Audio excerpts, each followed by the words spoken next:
Osama bin Laden, the boy who would shake the world. Imagine a still September morning. Skyscrapers catching golden light. People sipping coffee, reading newspapers, heading to work. A plane appears in the sky, low, too low. Then, in an instant, peace becomes panic. A steel tower burns. Another plane crashes. Fire. Screams. Smoke chokes the heavens. A nation, and the world, stops. No one knows exactly who did it. But deep in a cave, far from the cries of the fallen, one man watches. And he smiles, but this story doesn't begin with fire. It begins with a child. Osama bin Laden was born in Riyadh, Saudi Arabia, in 1957. His family was one of the wealthiest in the kingdom. His father, Mohammed bin Laden, was a construction magnate, close to the royal family. He was one of more than 50 siblings, born into a house of vast wealth, privilege, and religious tradition.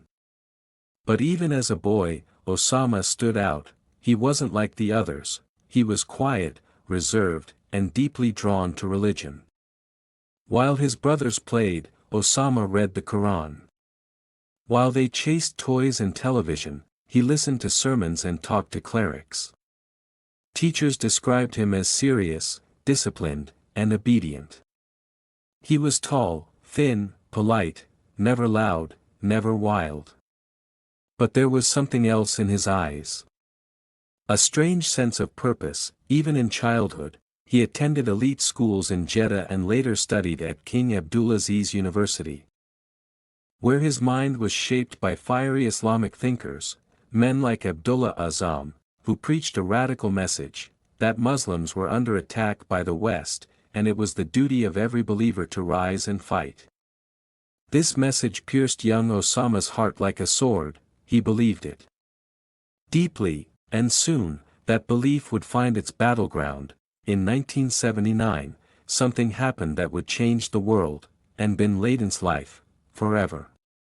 The Soviet Union invaded Afghanistan. To most of the world, it was just another Cold War flashpoint. But to bin Laden and many others, it was a holy war. A jihad.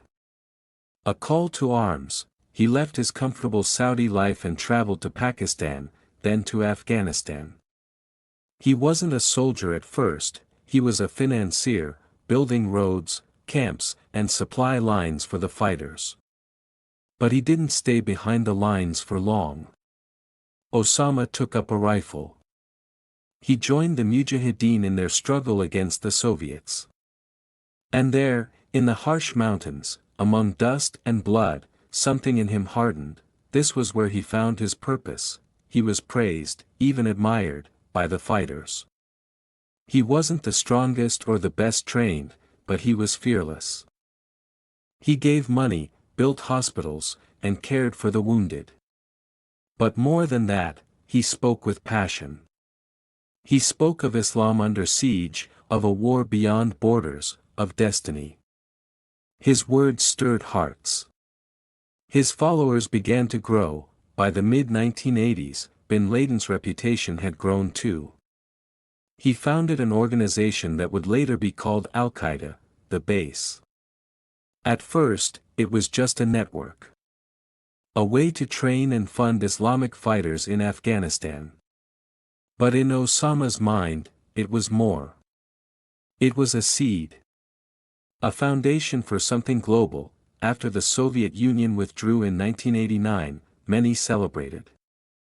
But for bin Laden, the real war had just begun. He returned to Saudi Arabia a hero. But the kingdom was changing. The Gulf War broke out. American troops, thousands of them, landed in the land of Islam, near the holy cities of Mecca and Medina. To bin Laden, this was blasphemy. An insult. A betrayal. He begged the Saudi government to let him defend the country using his own fighters. They refused. Instead, they allowed the American military to stay. That was the final crack. Bin Laden broke with the Saudi state. He spoke out, loudly. He was exiled. First to Sudan, then later, to Afghanistan once more, but this time, he didn't come as a warrior. He came as a prophet of war. In the 1990s, Osama bin Laden issued a declaration, one that would echo across the world. He said it was the duty of Muslims to kill Americans, both soldiers and civilians, anywhere they could be found. He spoke of revenge, of humiliation, of holy duty. And slowly, his network of followers, Al-Qaeda, grew stronger, more secretive, and more dangerous. They struck embassies in Africa. They bombed a Navy ship in Yemen. And still, the world did not truly see the storm that was coming. Bin Laden was now a ghost, living in caves, protected by warlords, whispering to cameras, recording threats. But to his followers, he was a visionary. A leader. A symbol, and then came September 11th. But that day is still far ahead in our journey. For now, we return to the dusty hills of Afghanistan, where a young man once stood beneath a blood-red sky, clutching a rifle and dreaming not of peace, but of fire, and that fire had only just begun to spread. The year is 1996. Deep in the mountainous spine of Afghanistan, under the shadow of the Hindu Kush, a convoy of trucks winds its way toward a fortified compound. Armed guards stand at attention. Inside one of the trucks, wrapped in dust and silence, sits a man with a long beard, calm eyes, and a mission that has consumed his soul. Osama bin Laden is returning to the land that first made him a warrior. But he is not the same man who once fired shots at Soviet soldiers from the rocks. He is older now, sharper, and far more dangerous. He comes not with an army, but with an idea, a plan that would shake the pillars of global power. By now, bin Laden has already issued his first fatwa, a religious decree. In it, he calls for jihad against the United States. Not just soldiers. Not just political leaders. Civilians. Everyone. To him, they are all responsible. The fatwa spreads in underground circles, passed like fire in the wind, whispered in mosques, played on cassette tapes, smuggled across borders. But words were only the beginning. In the heart of Afghanistan, bin Laden begins transforming Al-Qaeda from a scattered group of militants into a global network of death. He builds training camps, basic at first, but highly organized. Fighters come from across the Muslim world, Yemen, Egypt, Algeria, Pakistan, even Europe and the United States. Some come seeking purpose. Others, revenge. But all come to follow one man. Bin Laden trains them in the art of war, not just rifles and grenades, but stealth, deception, patience. He teaches them that this is not just war, it is sacrifice. Suicide is not shameful. It is martyrdom. Paradise awaits those who give their lives for Allah. He funds these camps with money from rich donors, secret accounts, and shadowy charities. Al-Qaeda learns to move silently through the cracks of the modern world, money wired through fake companies, operatives trained to blend in, messages hidden in code. By the late 1990s, the network is no longer just growing, it is operating. In 1998, two massive explosions rock American embassies in Kenya and Tanzania. Over 200 people are killed, most of them Africans. The attacks are sudden, brutal, and precise. Car bombs planted by Al-Qaeda operatives turn buildings into rubble. Bin Laden's name appears in the aftermath. The U.S. places him at the top of its most wanted list. But he is nowhere to be found. The FBI issues indictments. The CIA starts tracking his every move. President Bill Clinton orders cruise missiles to strike suspected camps in Afghanistan and Sudan. But bin Laden survives. Again, The manhunt has begun. But Osama is always a step ahead. He appears in videos, calm, composed, sometimes seated in caves with a rifle by his side, sometimes speaking beside other radical clerics. In one of these rare recordings, he declares, "We do not differentiate between those dressed in military uniforms and civilians. They are all targets in this war." His voice is soft, even gentle, but the message is a thunderclap. The world, however, is still not listening closely enough. Inside Al-Qaeda, something far more sinister is brewing. Bin Laden is no longer just attacking embassies, he's thinking bigger. Much bigger. By 1999, the whispers inside the organization begin to turn toward the unthinkable. A plan so bold, so horrific, that even some of Bin Laden's allies question whether it's possible. The plan involves planes. Civilian ones. The plan involves New York City. Among the men entrusted with the mission is a Saudi named Khalid Sheikh Mohammed, an architect of terror. He presents the idea: hijack multiple passenger jets, crash them into symbolic American landmarks. Bin Laden listens. Then he agrees. Planning begins in secret. Operatives are recruited and trained. They live in the West, study in flight schools, practice how to blend in. They buy suits. Learn English. Smile at neighbors. Meanwhile, Al-Qaeda funnels support, coordinates timing, and waits. Bin Laden is deliberate. He watches the world, gauges America's response to smaller attacks, and sees weakness. He believes the US is a giant with soft feet. A few cuts, he thinks, will make it fall. By the summer of 2001, the pieces are in place, but still, no one knows. Inside US intelligence, there are signs, briefings, strange reports, warnings from allies. But the puzzle isn't complete. The threat seems distant, scattered. No one imagines that a group of men with box cutters and airline tickets could bring a superpower to its knees, and so, the world spins on. People go to work. Plan their weddings. Pack for vacations. And far away, Osama bin Laden watches with a patience born of obsession. He knows what's coming, and he knows the world will never be the same. It was a Tuesday, a perfectly ordinary Tuesday.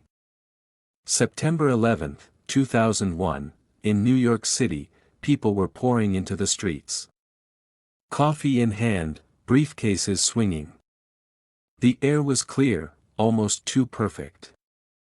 The kind of morning that feels like a gift from the sky itself. Then, at exactly 8:46 a.m., a shadow crossed lower Manhattan. A Boeing 767, American Airlines Flight 11, slammed into the North Tower of the World Trade Center.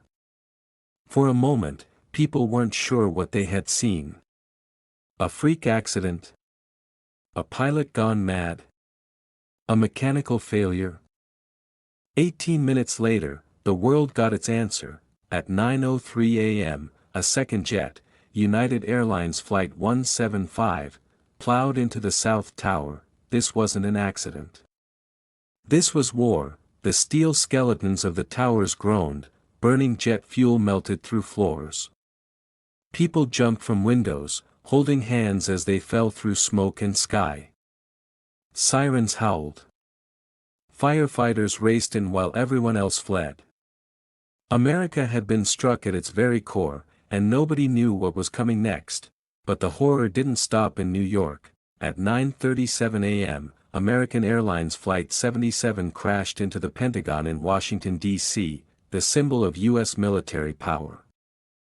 Flames tore through the western side of the building. Inside, workers screamed, windows exploded. The heart of America's defense had been pierced. Then, at 10:03 a.m., a fourth plane, United Flight 93, crashed into a field in Shanksville, Pennsylvania. This one never reached its target. Brave passengers, whispering their last goodbyes on cell phones, fought back. They knew what had happened. They knew they weren't going home. But they refused to let their plane be used as a weapon. Their struggle, their courage, saved countless lives. By 10:28 a.m., the South Tower of the World Trade Center collapsed into a cloud of ash, metal, and bone. The North Tower followed 29 minutes later. In just over an hour, nearly 3,000 people were dead. Mothers, fathers, daughters, sons, firefighters, office workers, police officers, children. People from over 90 countries.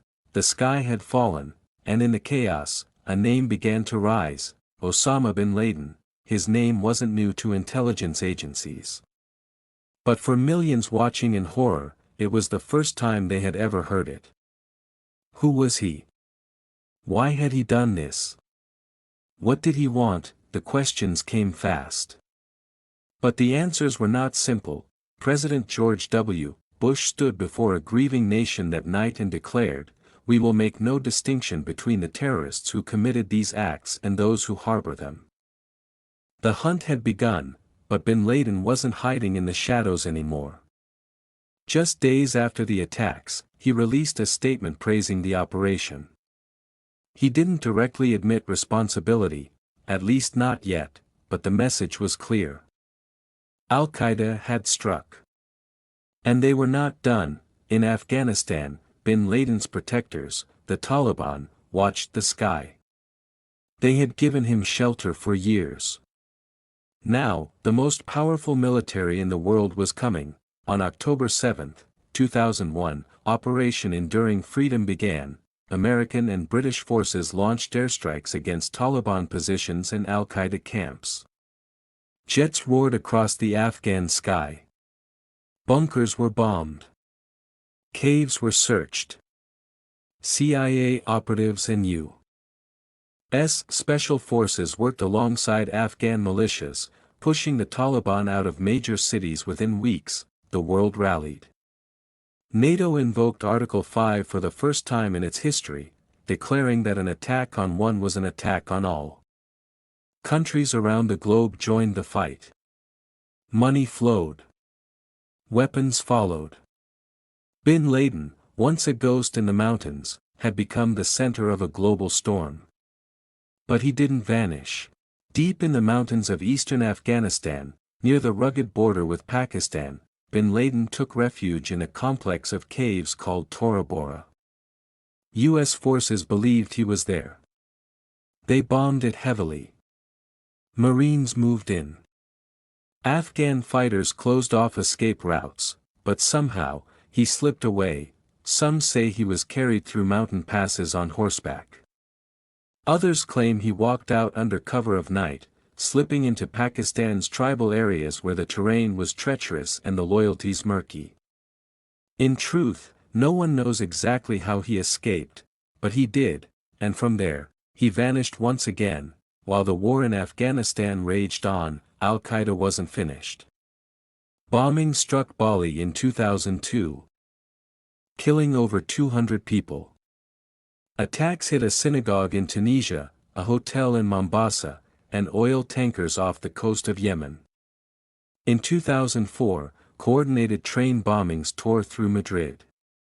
In 2005, explosions rocked the London Underground. Each time, bin Laden or one of his deputies claimed credit.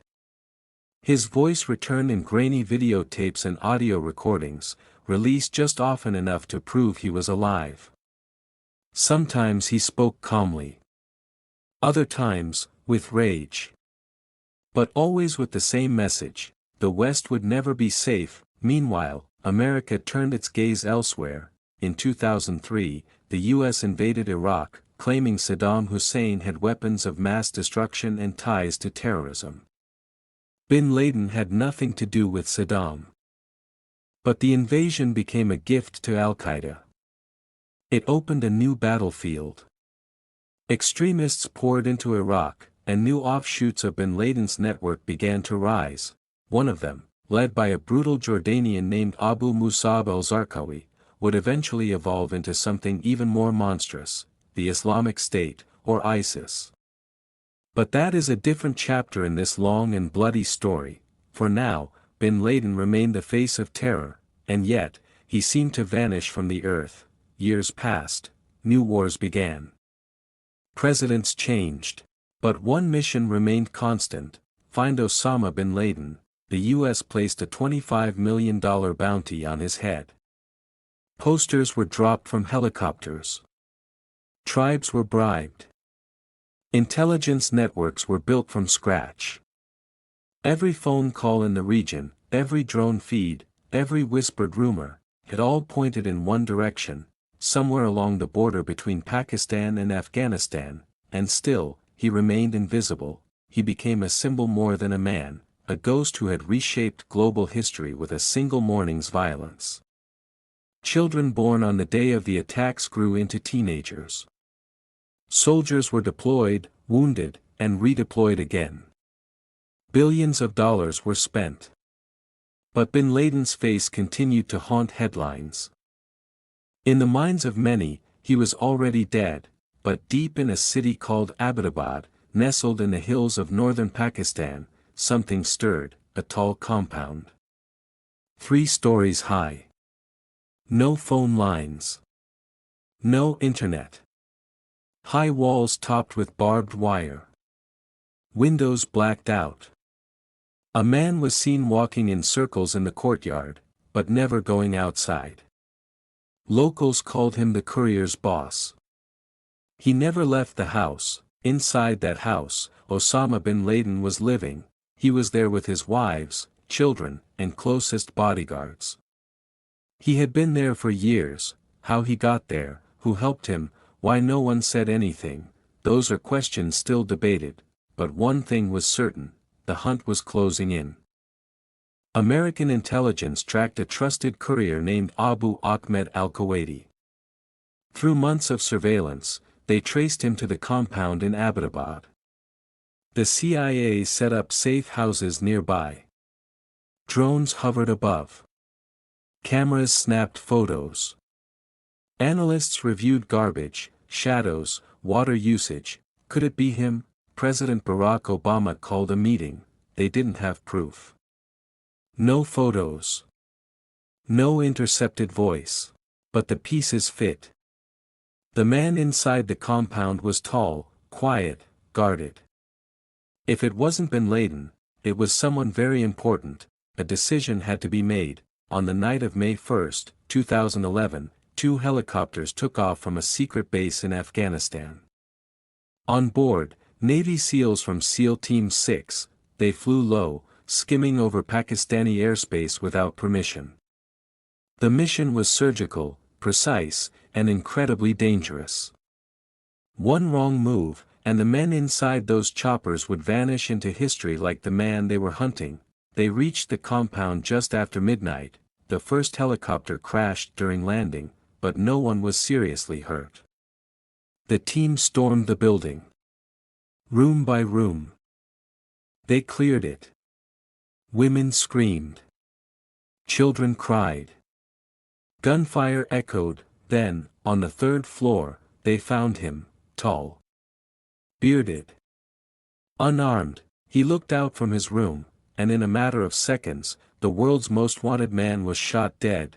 2 bullets, one to the chest, one above the left eye. It was over, almost. His body was taken. Flown back to Afghanistan. DNA confirmed the identity. Then, under the cover of darkness, Osama bin Laden's body was buried at sea.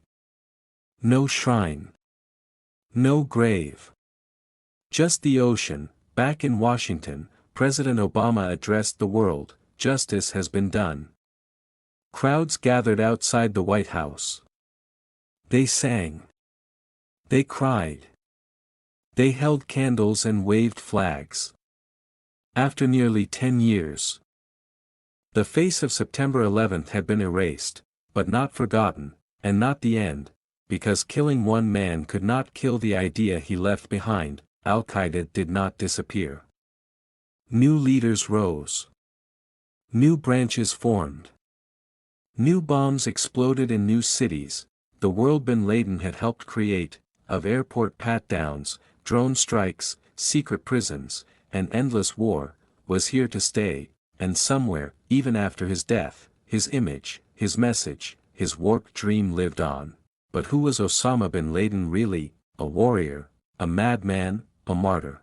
Or something else entirely? To answer that, we must go back. Not to the caves, or the cities, or the gunfire, but into the beliefs, the ideologies, the forces that shaped him, and that he, in turn, reshaped. The next chapter begins not with gunfire, but with ideas. He was dead, his body, wrapped in white cloth, had been lowered into the sea under the cover of night. The man who haunted the world for more than a decade had finally fallen silent. In the 1950s, a thinker named Sayyid Qutb was imprisoned by the Egyptian government. He had become disgusted by Western culture and what he saw as the moral decay of the modern world. He believed that Islam had become weak, that Muslim societies had been infected by Western ideas, and that the only way to purify them was through jihad, not just a personal struggle, but a violent revolution. Qutb's words, written from a prison cell, would become scripture for radicals. He argued that Muslim leaders who did not rule by Islamic law were traitors. That peaceful change was impossible, that violence was necessary. That God's will must be imposed by force. His writings found their way into secret cells, into angry hearts. But Osama bin Laden's ideas did not sink with him. They were still breathing, in books, in memories, in whispered conversations across dusty borders. His videos still played. His words still echoed. And somewhere in a classroom, in a mosque, or online, a boy or a girl was listening for the first time. That was the truth most people missed. Osama bin Laden didn't just fight with bullets. He fought with belief. To understand him, we have to look deeper, not just at what he did, but at what he believed. Because behind the violence, behind the explosions and headlines, there was a story. A philosophy. A dark and twisted map of the world that he followed with absolute certainty, and that map began in Egypt, long before Osama was even born. And into the mind of a young man in Saudi Arabia, Osama bin Laden. From Qutb, bin Laden learned to see the world in black and white. There was Islam, as he defined it.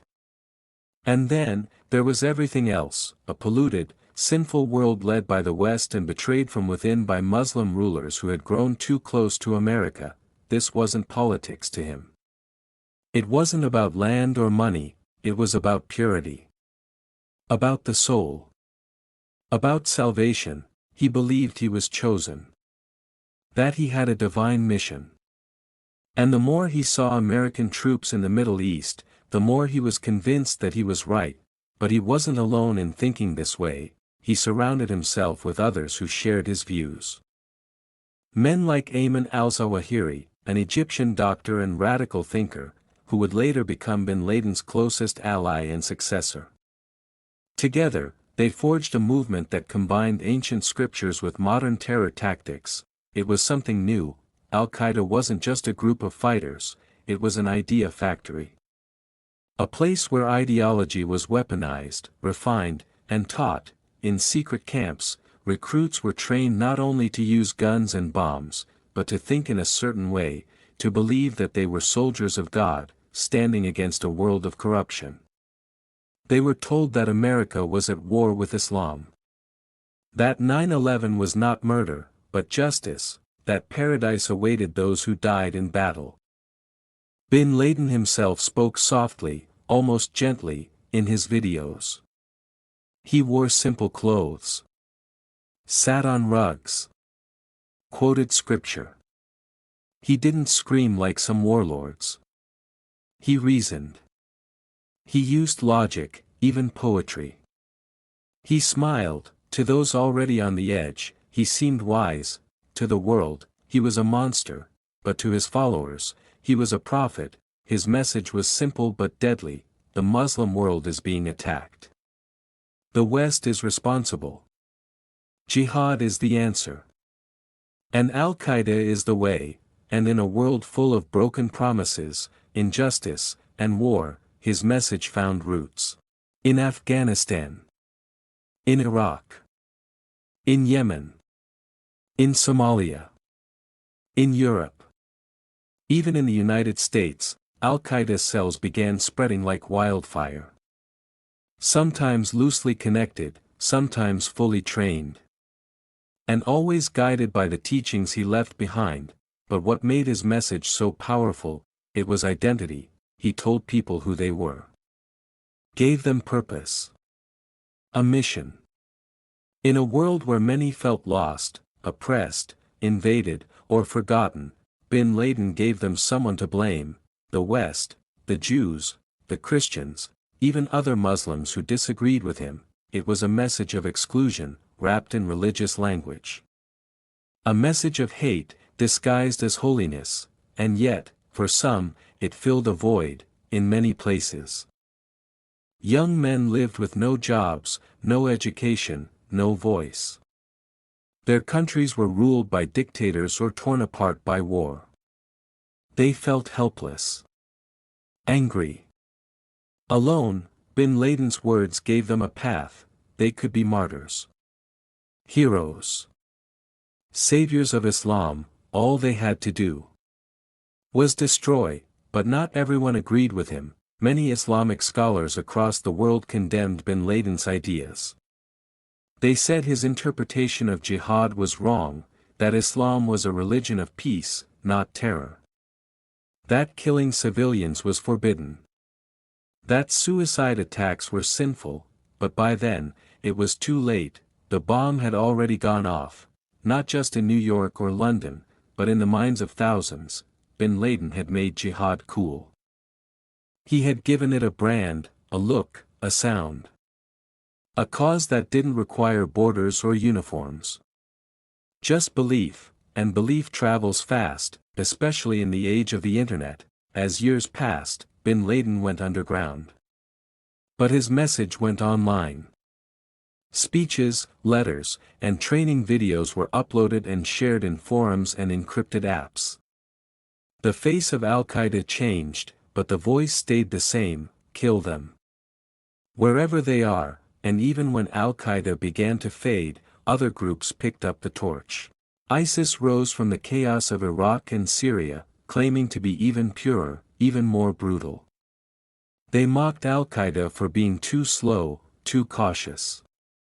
They declared a new caliphate and filmed horrific crimes for the world to see. Bin Laden may have been dead. But his ideas were very much alive. They lived in the minds of men who bombed airports in Brussels, cafes in Paris, and schools in Nigeria. In lone wolves who drove trucks into crowds.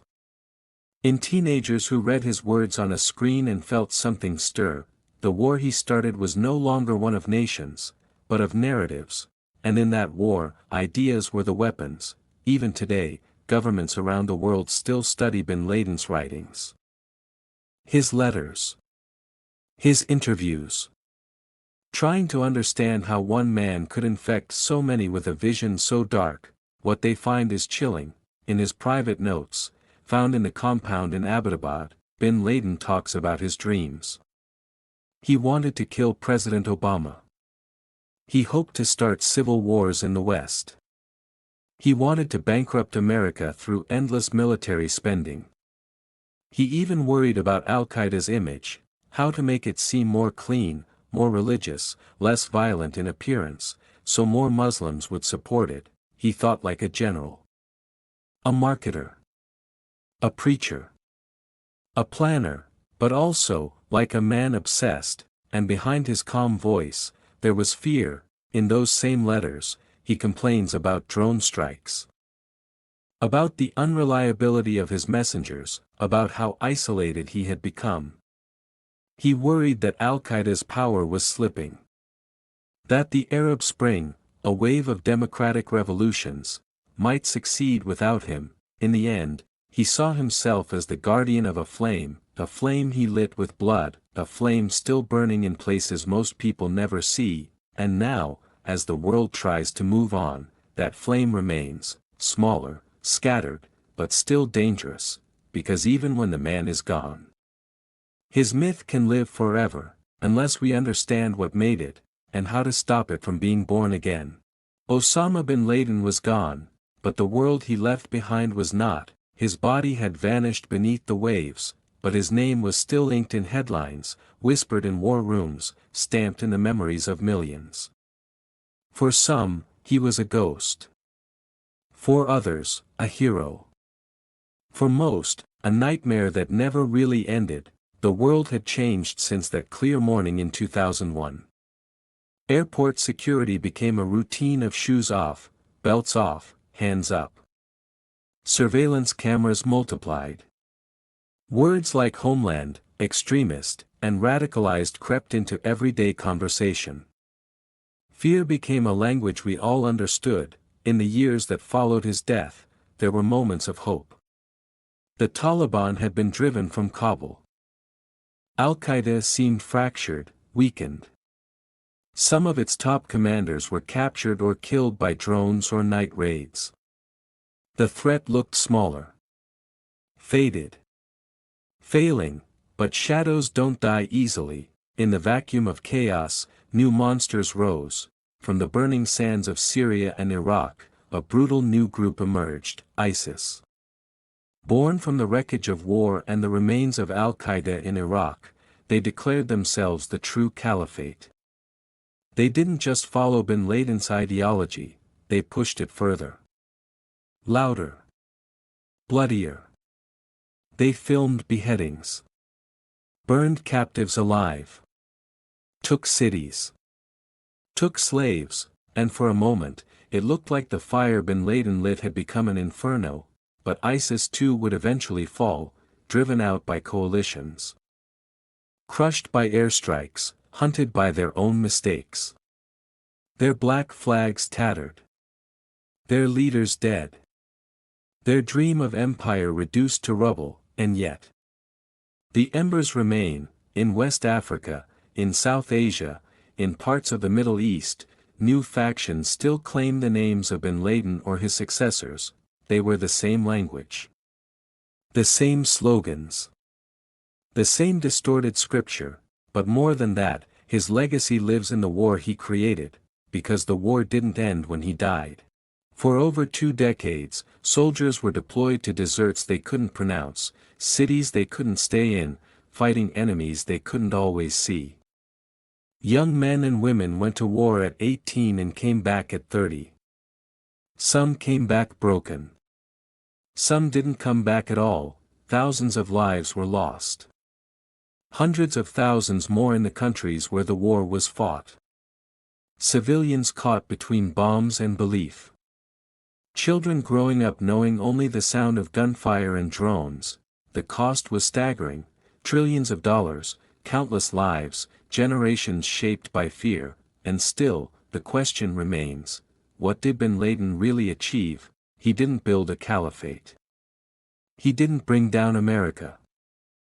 His death didn't stop the war. His ideology was rejected by the vast majority of Muslims around the world, but he did change something. He changed how we see safety. How we travel. How we live. He changed laws. Borders. Technology. Even language. Words like homeland security, war on terror, and radical Islam became everyday terms. He left behind a world where suspicion became policy. Where innocence was often questioned. Where people were judged by names, clothes, passports, and yet, despite all his plans, he failed, because bin Laden thought fear would divide the world forever, but in the wake of his destruction, there were also stories of unity. Of strangers helping strangers. Of firefighters running toward collapsing towers. Of countries standing together. Of survivors finding strength. Of love outlasting hate. His greatest failure was believing that violence could rewrite humanity, because in the end, it only revealed what we value most: life, freedom, peace, and what about the people who followed him? Many of them are gone, taken by time, justice, or their own darkness. Others are scattered, disillusioned. Some changed. Some didn't. A few still wait in shadows, dreaming of a world bin Laden promised but never delivered. But for the world he attacked, the real work continues, to heal. To learn. To understand why a boy born into wealth and privilege chose a path of war. To teach future generations the power of ideas, and the danger they hold when twisted by hate, because Osama bin Laden was not just a man, he was a mirror, reflecting the anger, the injustice, the pain of many. But also, a reminder of how easily belief can become a weapon. His story is not just history, it's a warning that the fight against terror is not only fought with guns, but with education, compassion, and truth, because while men like bin Laden may die, their ideas can live on, unless we choose to understand them, and stand against them. So the story ends here, but the lesson continues. Because history is not just about the past, it's about what we do next. Thanks for watching. Don't forget to subscribe, like and share.